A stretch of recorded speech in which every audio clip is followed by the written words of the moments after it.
Bueno, seguimos comentando a todos ustedes este excelente tema que bueno, es importantísimo porque eso es parte de esas herramientas que a uno no le dan.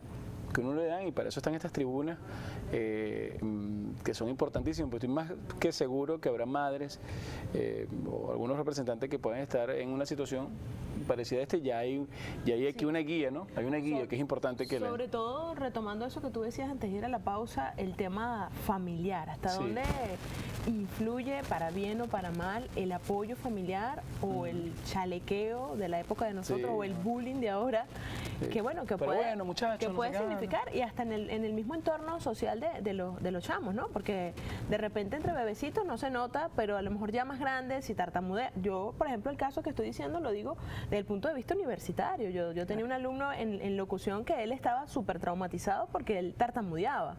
Y entonces los amigos se reían al momento de él tener que hacer equipo con alguien porque decían, no, con este no, vamos a salir mal.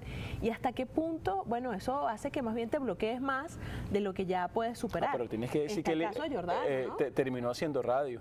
Terminó haciendo radio. Se graduó de periodista y haciendo radio. En una radio, de un medio de comunicación reconocido aquí, haciendo radio. Y eso... Pero también vemos el caso de Jordano, que cualquiera dice, bueno, tú lo escuchas hablando y él es tartamudo, pero lo canta y el hombre que haya ganado varios premios en nombre de su talento. ¿Cómo llevar adelante esto desde el punto de vista de ese apoyo o esa mala influencia cuando uno presiona o cuando uno...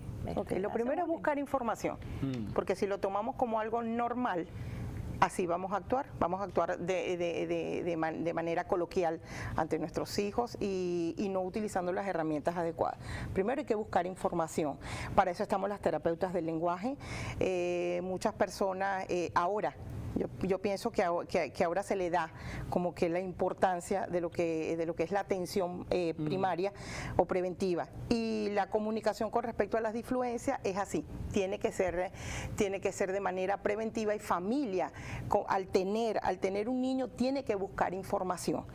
La condición de la disfluencia tiene que ser mejor llevada. ¿Por qué? Porque entonces llegamos a la edad adulta y no lo sabemos manejar. Entonces cuando vamos a nuestro medio de trabajo, especialmente si utilizamos la voz como instrumento, se nos hace difícil. ¿Qué es lo que pasa? Son muchos factores que intervienen en el habla o en la comunicación, especialmente físicamente la musculatura.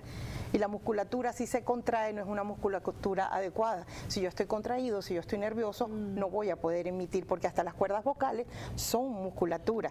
Y todo lo que tiene que ver, del cuello hacia arriba, es musculatura que tiene que estar adecuadamente tonificada,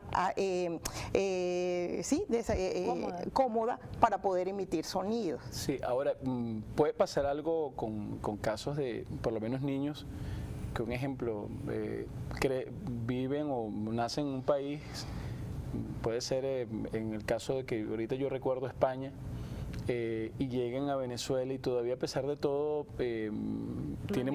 manejan el españoleto, y a veces se les complica una que otras palabras. Y pasa también con los cómics, a veces tú ves que hay niños que hablan igualito a la serie que ven, ¿no? Sí, lo que pasa es que ahí hablaremos de otra situación. Si estamos hablando de bilingüismo, aunque la gente diga, pero es español, ok, es español de España, el de nosotros es español venezolano, donde el sonido, que es el más evidente, para nosotros es un ceseo o es una imprecisión del sonido. Es decir, para nosotros es... Exacto. Entonces automáticamente, si él viene con su influencia, hay que ser respetuoso. Es como, dentro de los factores de atención, hay que saber cuál es el ambiente, sobre todo porque es un niño y se envuelve entre con otros niños. Claro, va a haber un momento donde el ambiente lingüístico venezolano va a influenciar más que aquel que dejó. Claro. Muchas veces pasa. Con respecto, disculpe. En los cómics, que a veces uno ve que hay niños que hablan igualito a tal a nivel de claro, sí, generalmente lo veo, Hace como una semana estábamos conversando nosotros como familia y hablábamos que si del césped, que si las agujetas, eso influye. Exacto. Porque eso forma parte de un medio de comunicación tan importante como la televisión. En situaciones de niños con condiciones como el TEA o trastorno del espectro autista, son niños que mantienen una condición de repetición, es decir, que son ecolálicos. La ecolalia se manejaba ya no se manejaba como una característica o un síntoma del autismo, no. La ecolalia simplemente yo repito porque no comprendo o tiendo a repetir constantemente sin que tenga sentido. ¿Qué pasa? Que imito constantemente ese tipo de vocabulario. Es un vocabulario constante y si generalmente utilizan como refuerzo positivo la televisión, yo constantemente repito lo que veo constantemente. Entonces hay una condición de imitación, hay una condición de comprensión, hay una condición de prosodia.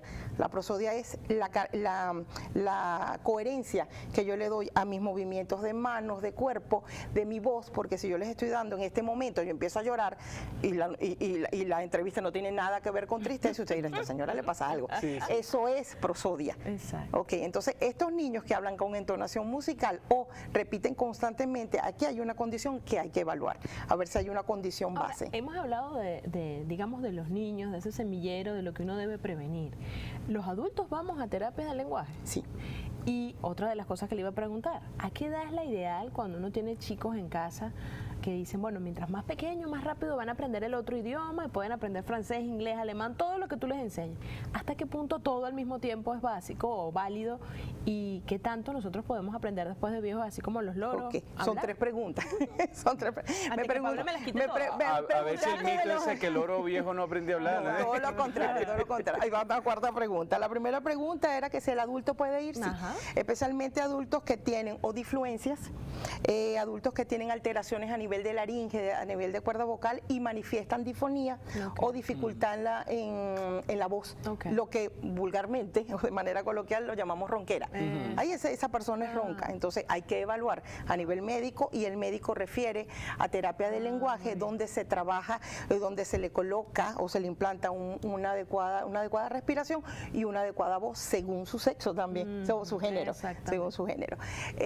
Con respecto a cuál es la edad de los niños, preventivamente, desde que mamá se da cuenta y empieza a darse cuenta de conductas que no son compatibles con la edad. Exacto. Por eso hay que comparar. La gente dice, yo no tengo que comparar, sí, de manera buena sí. Claro. Para eso hay patrones, para eso hay tablas referenciales. Hay tablas referenciales, hay estándar donde dice que un niño de tal edad, según el sexo y según la edad, tiene que tener diferentes conductas parecidas o iguales, sí. Es decir, tanto en el desarrollo de estatura y de peso hay tablas referenciales, igual pasa con el lenguaje. Hay tablas referenciales donde dice que un niño de 1 año ya es capaz de establecer contacto visual, ya es capaz de emitir sonidos, de manejar una palabra para comunicarse, es capaz de jugar, de tener intención lúdica. Todas esas son conductas básicas o bases para la comunicación. Es decir, que desde el momento en que mami detecte y diga aquí hay un factor de alerta, tiene que acudir a terapia de lenguaje. Que ya las personas mayores, así como Pablo, pueden aprender otro idioma fácilmente. Bueno, yo tuve un paciente que es locutor aquí en Valencia. Ajá. Y le costaba muchísimo las eres inversas, es decir, arte, parte, carpa. Ajá. Y las eres combinadas, pra, pre, pri, pro, pru. Ajá. Y la R era una R que no vibraba mucho y ella generalmente, la R es un sonido vibrante múltiple, claro. Ratón. Uh-huh. Entonces, esta persona se rehabilitó conmigo en menos de 1 año. O sea que sí, perfectamente, si queremos aprender a hablar alemán en este momento, rápidamente uno puede, digamos, como idioma, aprenderlo. Claro, si tienes el interés y tienes el ambiente lingüístico adecuado, lo puedes hacer. Y con respecto al bilingüismo, pasa en familias que tienen 2 lenguas. Ejemplo, si mamá y papá tienen una lengua nativa árabe, pero yo nazco en un lugar y tengo una lengua nativa, español, como se está dando a la par y a edades tempranas todavía tenemos esa plasticidad cerebral, ella puede estar inmersa, es decir, lo podemos hacer a la par. ¿Qué pasa con bebés que traen condiciones en el desarrollo? Se hace más difícil. Muchas mamás me dicen, bueno, ya comenzó terapia de lenguaje, pero el bebé ni siquiera tiene vocabulario correspondiente al español para poder adquirir una segunda lengua. Entonces le decimos que esperamos, logramos conductas que le puedan permitir también adquirir la otra lengua. ¿Qué entrevista tan sabrosa? Aquí lo que pasa es que, bueno, siempre he sido el verdugo, que el que tiene que decir que se acabó todo. Tienes que preguntarle dónde lo ubican. ¿Dónde lo ubican? En la Unidad Terapéutica Integral Tabacú, ¿Doy la dirección? Sí, claro, y teléfono también.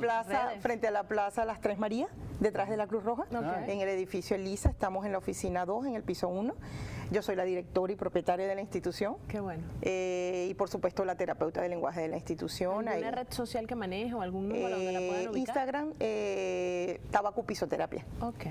¿Y un número telefónico? 0414-412-3797. Oye, muchas gracias Muchísimas gracias por acompañarnos y darnos toda esta variedad, ¿no?, de tips que por supuesto estamos seguros les va a ayudar muchísimo a ustedes en casa. Bueno, amigos, nos vamos. Ustedes continúen con la programación de Ecovisión y recuerden, por todas nuestras redes sociales, si ustedes quieren ver este programa otra vez, se meten en nuestro canal de YouTube, que nos busca como Bitácora País, en todas las redes sociales. Chao, chao. Bitácora País fue una presentación de Centro Clínico Naguanagua, Final Avenida Universidad. Centro Clínico Naguanagua, somos familia. Doctora Jocelyn Romero, médico cirujano, especialista en estética con posgrado en México y Francia. Gimnasio Caribbean Spa, Centro Comercial Caribbean Plaza y Date Forma. Cardio Integral Naguanagua, Final Avenida Universidad, tercer piso del Centro Clínico Naguanagua. Esto fue Bitácora País con Delia Pérez y Pablo Rivas. Bitácora País.